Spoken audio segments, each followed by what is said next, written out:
திடீர் விபத்தில் உயிரிழந்த சிலோன் நியூஸ் பேப்பர்ஸ் நிறுவனத்தின் சிலோன் டுடே ஆங்கில பத்திரிகையின் பெண் ஊடகவியலாளர் அமிலா மெண்டிஸ் ஜாய்சிங்கவின் இறுதிக் கிரியைகள் இன்று இடம்பெற்றன.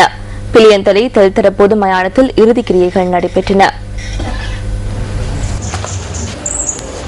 பிலியந்தலை தெல்தரவில் அமைந்துள்ள வீட்டில் வைக்கப்பட்டிருந்த பூத உடலுக்கு உறவினர்கள், அரசியல்வாதிகள் உள்ளிட்ட பலர் அஞ்சலி செலுத்தினர்.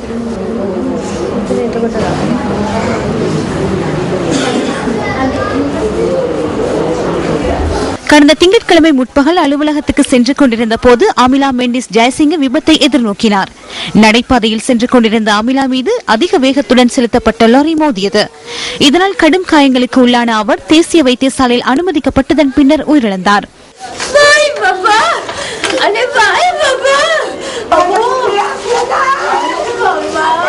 கிர்லப்பனை தக்ஷிலா பகுதியைச் சேர்ந்த அமிலா சிலோன் நியூஸ் பேப்பர்ஸ் நிறுவனத்தின் சிலோன் டுடே ஆங்கில பத்திரிகையில் கடந்த ஜூன் மாதத்திலேயே இணைந்து கொண்டுள்ளார்.